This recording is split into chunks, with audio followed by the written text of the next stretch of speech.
صرف نمرود کی جھوٹی خدائی کا انکار کیا بلکہ انہوں نے جو جھوٹے خدا بنا رکھے تھے ان سب کا انکار کر کے پوری عظیمت اور پوری جرأت کے ساتھ کھڑے ہو کر کے دنیا کے سامنے توحید پرستوں کی جو تصویر پیش کی ہے وہ انوکھی بھی ہے، البیلی بھی ہے، جرأت افزا بھی ہے اور باطن کو جلا دینے والی بھی ہے۔ آئیے سورہ الانبیاء اٹھا کر کے دیکھتے ہیں اللہ کا نبی جس ماحول میں آنکھ کھولتا ہے اور پھر جوانی کی دہلیز پہ قدم رکھتا ہے، ایک جھوٹے خدا کی خدائی کا ڈنکا بج رہا ہے اور لوگ اس کے سامنے اپنی پیشانیاں بھی جھکاتے ہیں اور اپنے سر بھی جھکاتے ہیں۔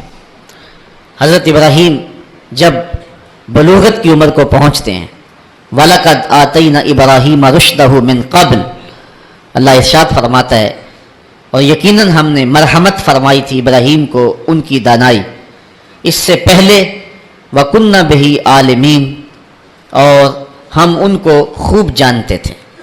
اِذْ قَالَ لِأَبِيهِ وَقَوْمِهِ مَا هَٰذِهِ التَّمَاثِيلُ الَّتِي أَنْتُمْ لَهَا عَاكِفُونَ، جب انہوں نے اپنے چچا اور اپنی قوم سے کہا کہ یہ کیا مورتیاں ہیں جن پر تم پوجا پاٹ کرنے کے لیے جمے بیٹھے ہو۔ وہ بت تھے جن کے ارد گرد وہ بیٹھے رہتے تھے اور ان کی پوجا پاٹ کرتے تھے۔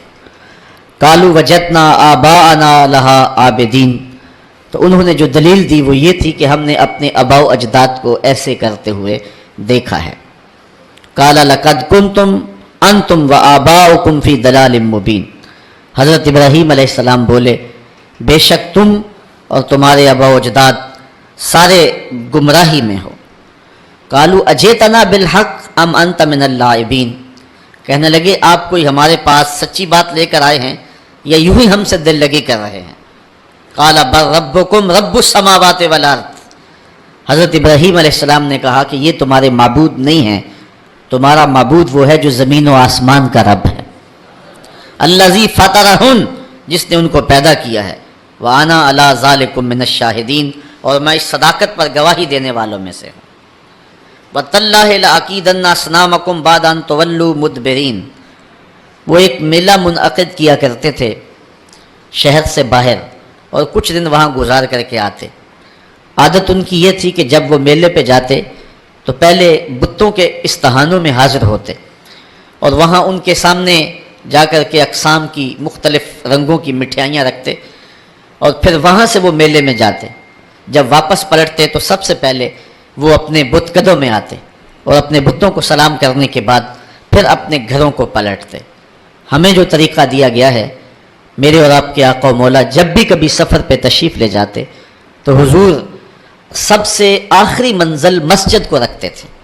مسجد سے نوافل پڑھنے کے بعد حضور سفر پر روانہ ہوتے اور جب واپس حضور تشریف لاتے تو سب سے پہلے مسجد میں جلوہ فراز ہوتے۔ تو ان کا انداز اپنے بتوں کے لیے یہ تھا اور اہل ایمان کا اپنے رب کے حضور شکرانے اور نذرانے اور محبتوں کے اظہار کا طریقہ یہ متعین اور مقرر کیا گیا ہے۔ خیر، انہوں نے حضرت ابراہیم کو بھی دعوت دی کہ آپ چلے اور ہمارے ساتھ میلے میں شریک ہوں۔ حضرت ابراہیم علیہ السلام نے کہا کہ میں تمہارے اس میلے میں کیسے شریک ہو سکتا ہوں جہاں بت پرستی ہوگی، میں تو تمہارے عمل اور رویے سے پہلے ہی بیزار ہوں۔ تو خیر وہ اپنے بتوں کے سامنے طرح طرح کی مٹھائیاں رکھ کر کے میلے پہ چلے گئے۔ انہیں سان گمان بھی نہیں تھا جو کچھ ہوا ان کے آنے کے بعد۔ حضرت ابراہیم علیہ السلام نے اس موقع کو غنیمت جانا اور ہاتھ میں کلہاڑا پکڑا۔ یہ سورہ الانبیاء ہے۔ سورہ الصافات اٹھائیں، اللہ تعالیٰ جل شانہ نے وہاں سورہ الصافات کے اندر حضرت ابراہیم علیہ السلام کے اس ارادے کی تکمیل کو جو انہوں نے یہاں کیا تھا کہ میں ایک دن تمہارے بتوں سے نپٹ لوں گا، تو آپ ان کے بت خانے کے اندر کلہاڑا لے کر کے تشریف لائے۔ فراغ الی آلہتہم، ان کے بتوں کے پاس حضرت ابراہیم آئے۔ فقال الا تاکلون، ان کے سامنے انواع و اقسام کے کھانے پڑے تھے۔ حضرت ابراہیم علیہ السلام نے کہا کھاتے نہیں ہو؟ ان کی بے بسی کو ظاہر کرنے کے لیے یہ کہا کھاتے کیوں نہیں ہو؟ اب وہ بیچارے کیا جواب دیتے؟ پتھر اور مٹی کے بنے ہوئے مادوؤں کے منہ میں کون سی زبان تھی کہ جو ما فی الضمیر کا اظہار کر پاتے؟ تو حضرت ابراہیم علیہ السلام نے ان کی مسلسل خاموشی کے بعد فرمایا ما لکم لا تنطقون، بولتے کیوں نہیں ہو؟ فراغ علیہم ضربا بالیمین، یہ اللہ کے پیغمبر کا جلال ہے، آپ نے دائیں ہاتھ میں کلہاڑا پکڑ کے ان کے ٹکڑے ٹکڑے کر کے رکھ دیے، کسی کا کان کاٹ دیا، کسی کا سر کاٹ دیا، کسی کی ٹانگیں توڑ دیں، اور کسی کے بدن کے حصے بکھرے کر دیے، کسی کا ویسے ہی کچھ نہ چھوڑا، اس کے بالکل ٹکڑے کر دیے، بجری بنا کے رکھ دیا۔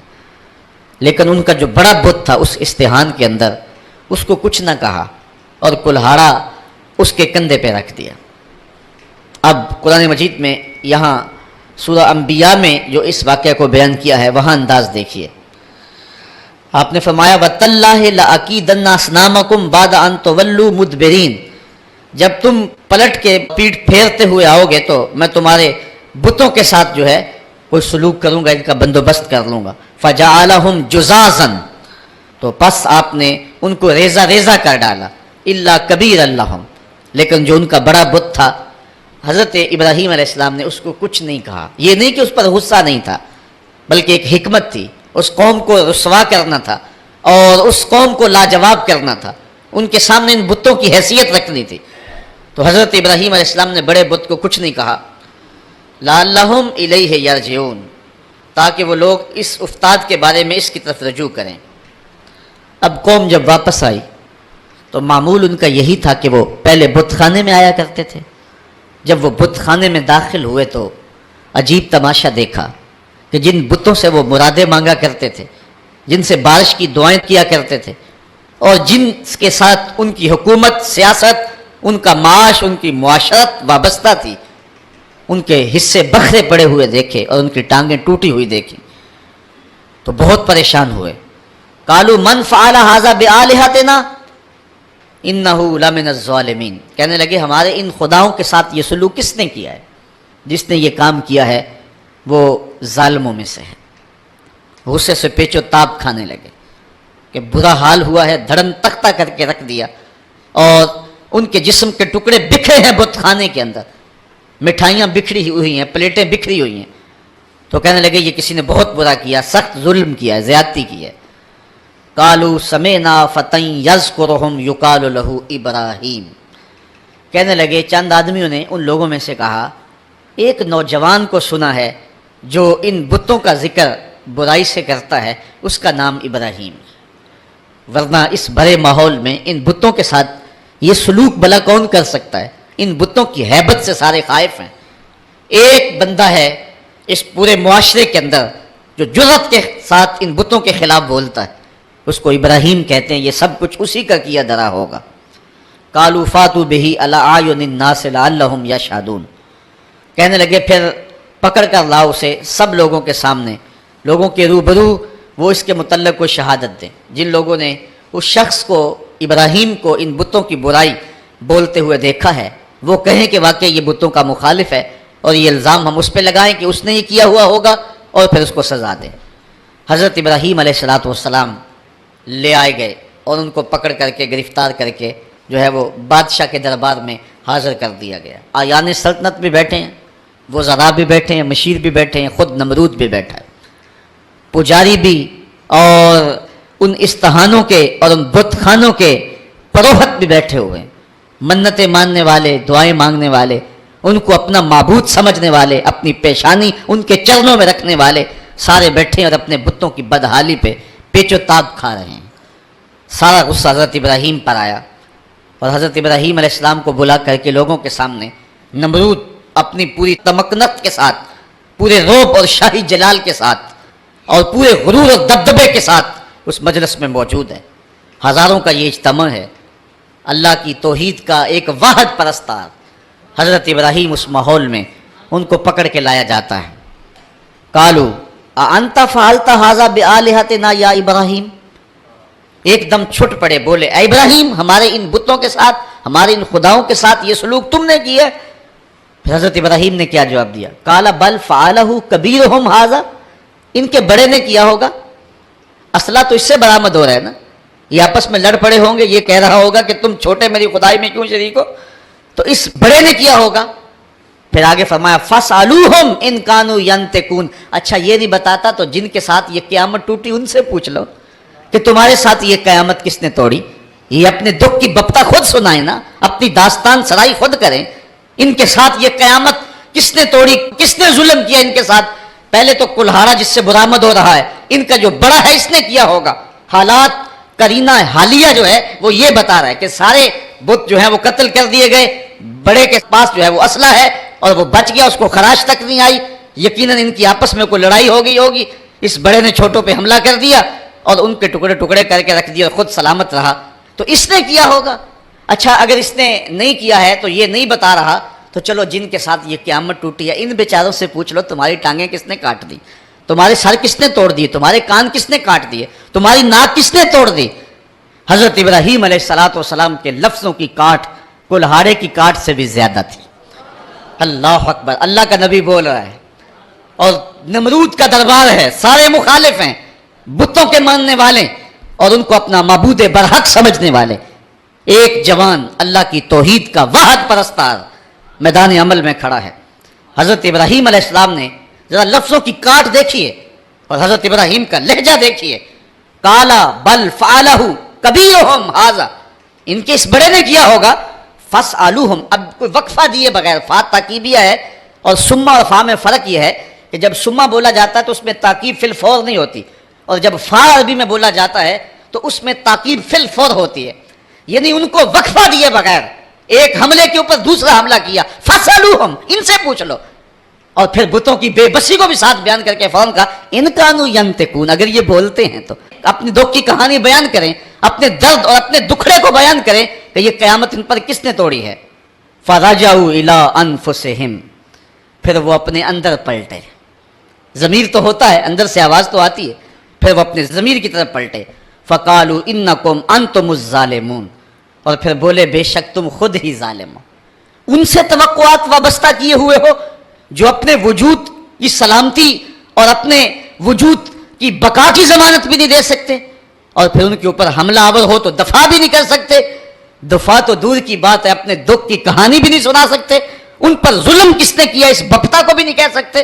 تو جو اتنے مجبور اور اتنے بے بس ہیں تو وہ تمہیں کیا دے گی. ایک دم وہ اپنے اندر پلٹے، ضمیر اندر سے گھنٹیاں بجانے لگا. ابراہیم کھڑے ہیں اور اللہ کی توحید کا پیغام دے رہے ہیں. وہ اپنے اندر جھکے اور کہا کہ تم خود ہی ظالم ہو. ثم نکسوا علی رؤوسہم، پھر وہ اوندے ہو کر پلٹ گئے. اندر کی ظلمت، اندھیرا اور ان بتوں کا وہ پیار جو ان کے اندر رچا بسا تھا، پھر وہ دوبارہ پلٹے اور حضرت ابراہیم سے مخاطب ہو کے کہا لقد علمت ما ہؤلاء ینطقون. لجاجت تھی لہجے میں، بانک پن نہیں تھا، چونکہ جھوٹ کے لہجے کے اندر جو ہے وہ کڑک نہیں ہوتی، کھنک نہیں ہوتی، اس لیے لجاجت کے لہجے میں بولے ابراہیم تو جانتا ہے یہ بیچارے بولتے نہیں. بس ان کے یہ کہنے کی دیر تھی کہ اللہ کا نبی اٹھ کے کھڑا ہو گیا. اب سنو حضرت ابراہیم علیہ السلام کے لہجے کا بانک پن دیکھیے. قرآن مجید میں توحید کے عنوان سے حضرت ابراہیم کی تقریر کے یہ لفظ جو ہیں، ذرا ان لفظوں کی کاٹ دیکھیے اور الفاظ کی اٹھان دیکھیے، ابراہیم علیہ السلام کے لہجے کا حسن دیکھیے اور پھر قرآن کا معجزہ دیکھیے. میرے پاس وہ لہجہ نہیں ہے کہ ان لفظوں کو اس انداز سے پڑھ سکوں کہ وہی کے پڑھنے کا جو طریقہ اور سلیقہ اہل زبان رکھتے ہیں، لیکن میرے ٹوٹے ہوئے لہجے کے اندر بھی آپ ان لفظوں کا حسن ملاحظہ کر سکیں گے کہ کس قدر اللہ کے نبی حضرت ابراہیم علیہ السلام کھڑے ہو کر کے اللہ کی توحید پر گفتگو کر رہے ہیں. اور یہ موقع حضرت ابراہیم تلاش کر رہے تھے، اور یہ سارا جو کچھ کیا تھا اس موقع کو پیدا کرنے کے لیے حضرت ابراہیم نے کیا تھا. اب حال یہ ہے کہ نمرود بھی بیٹھا ہے، اس کے آیان سلطنت بھی بیٹھے ہیں، وزراء مشیر بھی بیٹھے ہیں، حکمران طبقہ بھی بیٹھا ہے، عوام بھی بیٹھے ہیں، پروہت بھی بیٹھے ہیں، پجاری بھی بیٹھے ہیں، سارے بیٹھے ہوئے ہیں. اور حضرت ابراہیم علیہ السلام جب حجت پوری کر لی اور ان کو کہا ان سے پوچھ لو بڑے نے کیا ہوگا، اچھا یہ بولتے ہیں تو ان سے سوال کر لو، تو وہ اپنے ضمیر کی طرف لوٹے اور پھر پلٹ آئے دوبارہ گمراہی کی طرف. لہجے میں جو ہے وہ توتلا پن تھا، رک رک کے کہہ رہے تھے، لجاجت تھی، ٹپک رہی تھی لہجے کے اندر، بے بسی تھی. حکمران ہونے کے باوجود اتنا طبقہ ایک تنہا شخص سے مخاطب نہیں ہو رہا اور آنکھیں ملانے کے قابل نہیں ہے، جھکی نظریں ہیں، زبان بل کھا رہی ہے، لجاجت ہے، پیشانی اور بدن پہ پسینہ چھوٹا ہوا ہے، اور کفر کے یہ سرغنے لجاجت برے لہجے میں کہتے ہیں لقد علمت ما هؤلاء ينطقون، ابراہیم تو جانتا ہے یہ بیچارے بولتے تو نہیں، ان سے کیا پوچھیں، یہ تو بولتے نہیں ہیں۔ بس یہ کہنے کی دیر تھی، اللہ کا نبی کھڑا ہوا۔ اب سنو حضرت ابراہیم کا لہجہ۔ قال افتعبدون من دون اللہ ما لا ينفعکم شیئا ولا یضرکم اف لکم ولما تعبدون من دون اللہ افلا تعقلون۔ حضرت ابراہیم علیہ السلام نے فرمایا ان کو پوچھتے ہو اللہ کے علاوہ جو نہ نفع دے سکے نہ نقصان پہنچا سکے۔ اب ایک اور دیکھیے وار کلہاڑے کا، اف لکم، ذرا دیکھیے کیسی کاٹ ہے، بیٹھے ہیں شاہب، وقت بھی سامنے بیٹھا ہوا ہے، اللہ کا نبی بول رہا ہے، ابراہیم علیہ السلام کے لہجے کے اندر جلال ہے، اور پورے رعب کے ساتھ اللہ کا نبی اللہ کی توحید کا پیغام دے رہا ہے۔ اف لکم، افسوس ہے تمہارے جینے پہ، اف لکم ولما تعبدون من دون اللہ، اور افسوس ہے تمہارے ان خداؤں پہ جن کو تم اللہ کے علاوہ پوچھتے ہو۔ افلا تعقلون، تمہاری کھوپڑی میں دماغ نہیں ہے، ان کو پوچھ رہے ہو جو اپنے دکھ کی کہانی بھی نہیں سنا سکتے۔ اب جب دلیل سے بات نہ ہو سکے اور جب کسی کے لفظوں کی کاٹ نہ کی جا سکے تو جو طاقتور لوگ ہوتے ہیں ان کا لہجہ دوسرا ہوتا ہے، جلا دو، ٹکڑے کر دو، مار دو، بوٹیاں نوچ لو۔ انہوں نے کہا قالو حرقوہ وانصروا آلہتکم ان کنتم فاعلین، آپس میں بولے اس کی زبان تو روکی نہیں جا سکتی، اس کے لہجے کا جواب تو دیا نہیں جا سکتا، اپنے بتوں کا دفاع تو ہو نہیں سکتا، ہمارے اس معاشرے میں یہ ایک شخص کھڑا ہو گیا اور ہمارے بتوں کے خلاف بول رہا ہے، اب اس کا جواب تو تم دے نہیں سکتے، اس طرح کرو کہ اس کو جلا کے راکھ کر دو۔ آج یہ ٹیری جونز نے امریکہ کے اندر کتاب رحمت کے ایک نسخے کو جلانے کا اعلان کیا ہے، یہ اپنی شکست کا اعلان کیا ہے، قرآن کی صداقت کے آگے بول نہیں سکا ہے۔ قرآن کا یہ نعرہ، اگر اس کتاب رحمت میں تمہیں شک ہے تو اس کی مثل ایک صورت ہی لا کے دکھاؤ۔ یہ قرآن کا چیلنج آج بھی موجود ہے۔ بیروت میں، شام میں، فلسطین میں، مصر میں اور اسرائیل کے اندر کتنے یہودی ہیں جو بائی برتھ عربی ہیں اور وہ عربی کو اچھی طرح سے جانتے ہیں، یہ چیلنج ان کو دیا گیا ہے، لاؤ نا قرآن کی مثل ایک صورت۔ لیکن جب دلیل کی زبان بند ہو جائے اور انسان دلیل سے بات نہ کر سکے تو پھر اوچھے ہاتھ کنڈوں پہ اتر آتا ہے، پھر گالی اور گولی اس کا لہجہ ہوتا ہے، پھر وہ کہتا ہے جلا دو، ٹکڑے کر دو۔ تو حضرت ابراہیم علیہ السلام کے لیے انہوں نے سب نے مل کر کے یہ فتویٰ دیا، قالوا حرقوہ وانصروا آلہتکم، اس کو جلا دو اور اپنے معبودوں کو بچا لو، ان کنتم فاعلین، اگر تم کچھ کر سکتے ہو تو یہی راستہ تمہارے پاس رہ گیا ہے، اگر اپنے خداؤں کا دفاع کرنا ہے تو پھر اس کی زبان بند کرنے کے لیے یہی طریقہ ہے کہ اس کو آگ میں جلا دیا جائے۔ اب آگ کا آلاؤ روشن کر دیا گیا، حضرت ابراہیم کو تلوار کی ایک ضرب سے بھی کاٹنے کا اہتمام کیا جا سکتا تھا، لیکن رنگ کوئی اور تھے اور رب کو کچھ اور منظور تھا۔ ایک چکھا تیار کی گئی اور مفسرین لکھتے ہیں کہ اتنی بڑی تھی کہ اگر اوپر سے فضا سے کوئی پرندہ گزرتا اور اس سے اٹھنے والی گرمی اور حرارت اور حدت سے وہ جل بن کر کے کباب بن کر کے نیچے جو ہے وہ گر جاتا۔ اب جب چکھا جلالی روشن کر لی، اب ابراہیم علیہ السلام گرفتار ہیں اور ان کو پکڑ کے آگ میں ڈالیں تو کیسے ڈالیں، قریب تو جایا نہیں جاتا۔ ایک منجنیق تیار کی، اس کے ایک پلڑے میں حضرت ابراہیم علیہ السلام کو بٹھایا، ان کے بدن پہ رسیاں جو ہے وہ باندھی اور ان کو جکڑ کر کے اس منجیق میں رکھا کہ اس کو گھما کر کے اس آگ میں ڈال دیں گے۔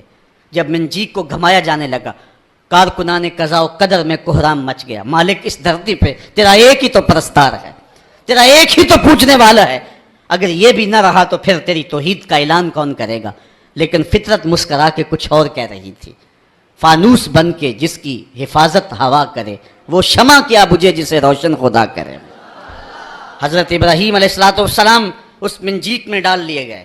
ذرا دیکھیے توحید پرست کا لہجہ، جس دھج سے کوئی مقتل میں گیا وہ شان سلامت رہتی ہے، اس جان کی کچھ پرواہ ہی نہیں، یہ جان تو آنی جانی ہے۔